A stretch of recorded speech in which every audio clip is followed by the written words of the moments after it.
갈라디아서 5장 6절 그리스도 예수 안에서는 할례나 무할례나 효력이 없으되 사랑으로서 역사하는 믿음뿐이니라. 너희가 다름질을 잘하더니 누가 너희를 막아 진리를 순종하지 못하게 하더냐. 그 권면은 너희를 부르신 이에게서 난 것이 아니니라. 적은 누룩이 온 덩이에 퍼지느니라. 나는 너희가 아무 다른 마음을 품지 아니할 줄 주 안에서 확신하노라. 그러나 너희를 요동하게 하는 자는 누구든지 심판을 받으리라. 아멘. 갈라디아 교회에 보낸 편지입니다. 이 갈라디아 교회는 로마 교회나 에베소 교회나 고린도 교회와 양상이 다릅니다. 갈라디아 교회는 한 교회를 지칭하는 것이 아니라 갈라디아 지방에 있는 여러 교회들을 이야기하고 있습니다.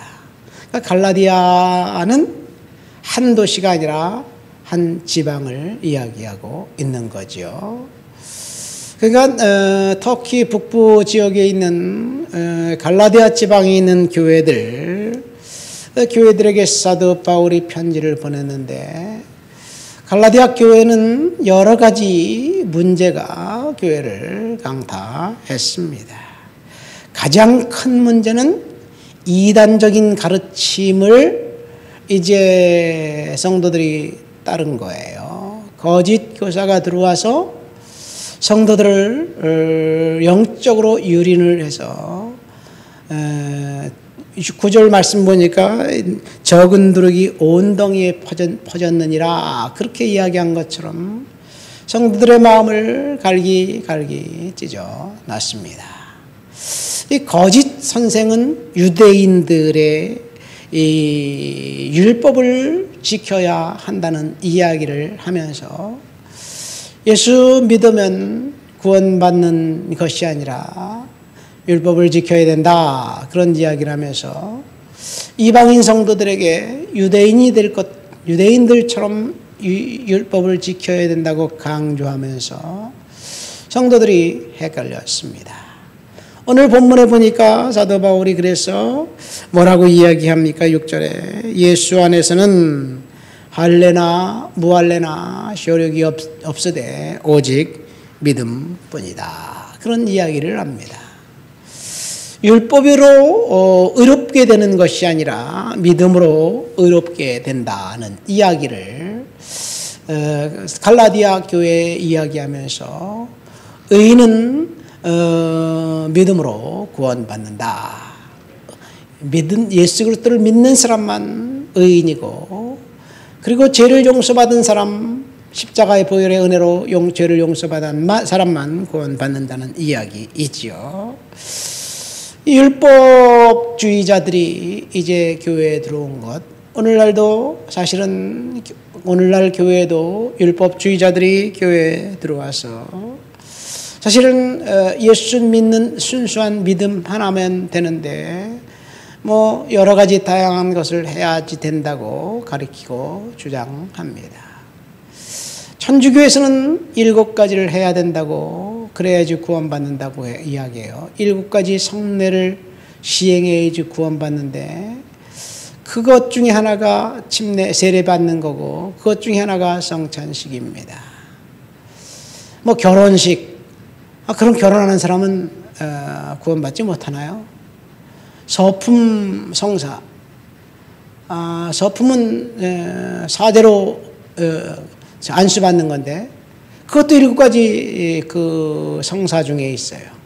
그러니까 사제 외에는 구원받지 못하네. 뭐 출생할 때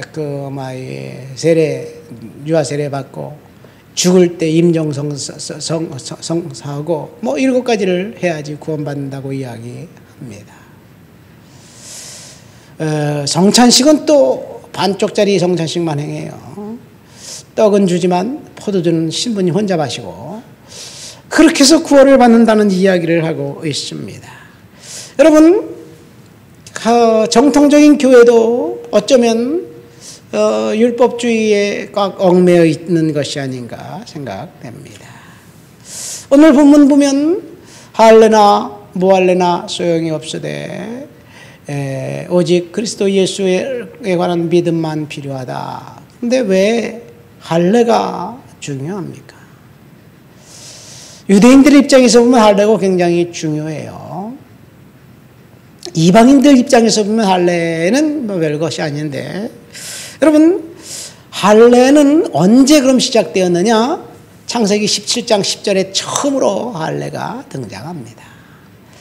아브라함을 하나님이 부르시고 난 다음에 이제 이삭, 내년 이맘때 네 아들이 이삭을 네가 네 아내가 사라가 아들을 낳을 것이다. 그런 이야기를 하면서 너희 집에 있는 모든 남자는 다 할례를 행해라. 그러면서 이것이 언약의 증표다라고 이야기합니다. 난지 8일 만에 할례를 행하라고 그러는데 사실 처음으로 난지 8일 만에 할례를 행한 사람은 이삭입니다. 그 이야기를 듣고 이스마엘이 13살 때 할례를 받았고 아브라함 자신도 할례를 받았고 그 집에 있는 모든 남자들 종일지라도 다 할례를 받았습니다. 하나님께서 왜 이 아브라함에게 할례 언약을 주셨느냐? 이삭 때문에 그렇습니다. 이삭을 통해서 내가 너와 한 언약이 성취될 것이다 라는 이야기를 구체적으로 하시기 위한 것이었습니다. 그러면 아브라함의 언약은 언제부터 시작됩니까? 창세기 12장이에요. 그를 불었을 때 언약이 시작되었는데 그때 그는 조카 롯을 데리고 갔습니다. 그러니까 온전한 순종이 아니지요. 우여곡절 끝에 조카 롯과 아브라함의 결별을 해요. 양들이 많아지니까 아브라함의 종과 롯의 종들이 싸워서 아브라함과 결별하면서 롯은 소돔성으로 갑니다. 그때 또 다시 하나님이 나타나요. 하늘의 별을 봐라. 네 자손이 하늘의 별처럼 많아질 것이다. 아브라함은 여전히 의심했습니다. 아니 내가 나이가 지금 100살이 다 돼가고 아내 사라는 불임인데 이제 생리가 끝났는데 무슨 아들을 낳습니까? 차라리 이 종 엘리에셀을 양자 삼아서 내가 그를 통해서 후손을 만들면 어떨까요? 그러니까 하나님이 또 침묵하셔요. 그도 아니다. 그래서 25년이 지나고 난 다음에 첫 언약부터 24년 지나고 난 다음에 이제 99세 때 하나님 다시 나타나셔서 내년 사라가 아들을 낳을 것이다 라고 이야기하면서 할례 언약을 행합니다. 이것이 이스라엘에게 한 할례예요. 할례는 하나님이 정확하게 그 아브라함의 후손들을 통해서 언약을 성취하신다는 그 외적인 증거입니다. 그러니까 이스라엘 백성들은 할례를 굉장히 중요하게 여깁니다. 그들이 애굽의 종살이할 때도 할례를 행했습니다. 그런데 공교롭게도 광야 40년 동안은 할례를 행하지 않았어요. 이유가 뭘까? 왜 할례를 행하지 않았을까? 분명히 모세가 자기 아들들도 할례를 행했는데 어쩌면 광야에서 40년 동안 할례를 받지 않은 백성은 하나님의 백성이 아니에요. 그렇기 때문에 그들이 전부 다 하나님 앞에 배반하고 거부하고 하나님을 멸시하고 부인했는지 모르겠습니다. 가나안 땅에 들어가기 바로 직전 길갈에서 여호수아가 이제 일시의 모든 광야에서 태어난 이스라엘 백성들을 할례를 행하고 그리고 여리고성을 이제 점령합니다. 이것이 할례예요. 굉장히 중요한 겁니다. 그런데 예레미야 선지자는 이스라엘 백성들이 할례를 받았지만 여전히 하나님을 멸시하고 그 무시한 그 백성들을 책망하면서 너희는 마음의 할례를 받으라고 경고를 합니다. 육체 할례보다 더 중요한 것이 마음의 할례라는 이야기이지요. 내적 실제인 새 마음을 갖고 하나님을 따르라는 이야기예요. 그러니까 할례는 언약 공동체라는 외적인 표지였습니다. 그런데 그리스도 교회에서 역시 외적인 공동체 언약 백성의 외적인 표지는 이제 더 이상 필요하지 않습니다. 왜 그래요? 십자가와 보혈의 은혜만 있으면 족하기 때문에 그렇습니다. 유대인들은 자신들의 민족의 정통성 때문에 할례를 받습니다. 그러나 이방인들은 할례를 받지 않아도 그것이 그리스도에 인해 언약 공동체의 외적인 표지가 없어도 구원 공동체에 속한다는 사실을 이야기합니다. 그래서 사도 바울은 예수 안에서 할례나 무할례나 효력이 없다. 다만 믿음뿐이다 라고 이야기합니다. 바울은 외적으로 하나님의 언약 백성이었던 사실을 내적으로 하나님의 교회 공동체의 필수 조건은 아니라는 이야기를 이야기합니다. 에레미야 선지자가 할례는 마음에 할지니 라고 이야기한 것처럼 외적인 할례가 중요한 것이 아니라 마음의 할례가 중요한데 이것은 세례 받는 것을 이야기합니다. 예수 그리스도를 은혜 가운데 이제 보혈의 공로를 의지하고 세례 받은 사람들은 누구나 다 하나님의 교회 공동체가 되어서 이제 구원받는다는 이야기이지요. 그래서 사도 바울은 계속해서 할례가 중요한 것이 아니라 하나님의 은혜가 중요하다. 은혜로 구원받는다는 이야기를 합니다. 그런데 거짓 선생들이 나와서 이방인 성도들에게 할례를 받으라고 계속 피곤하게 이야기하니까 성도들이 헷갈리는 거예요.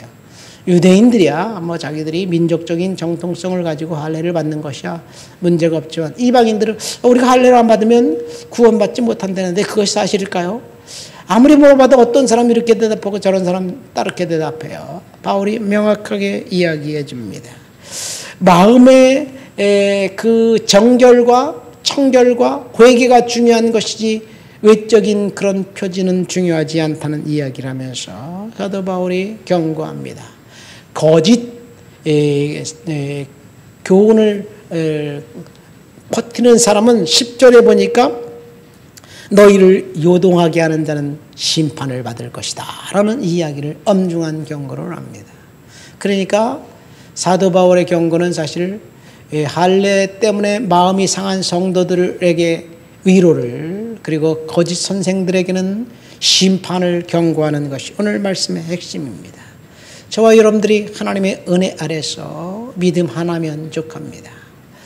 우리가 성도 교회 다니면서 이것저것 11조도 해야 되고 뭐도 해야 되고 다 해야 된다는 것 그것이 교회 공동체를 유지하기 위해서 여러분들의 물질 생활 축복된 삶을 살기 위해서 11조 하는 것 당연히 해야 되는 거예요. 그러나 그것이 11조를 안 한다고 구원에서 떨어지는 것은 아니고 혹시 죄를 지을지라도 하나님 앞에 회개하면 그만이지 겉으로 드러난 모습은 결코 중요하지 않습니다. 할례냐 믿음이냐 외적인 뭔가 해야 되는 것이 중요한 것이 아니라 우리가 예수 그리스도의 보혈의 은혜 그 믿음 하나면 우리는 족하다는 사실을 그래서 오늘도 믿음으로 승리하시게 되시길 예수님의 이름으로 축원드립니다. 하나님 아버지 감사합니다. 오늘도 주님 앞에 나와 주를 높여드립니다. 성령님의 은혜 가운데 믿음 가운데 살아가도록 주여 도와주시옵소서. 예수님의 이름으로 기도합니다. 아멘.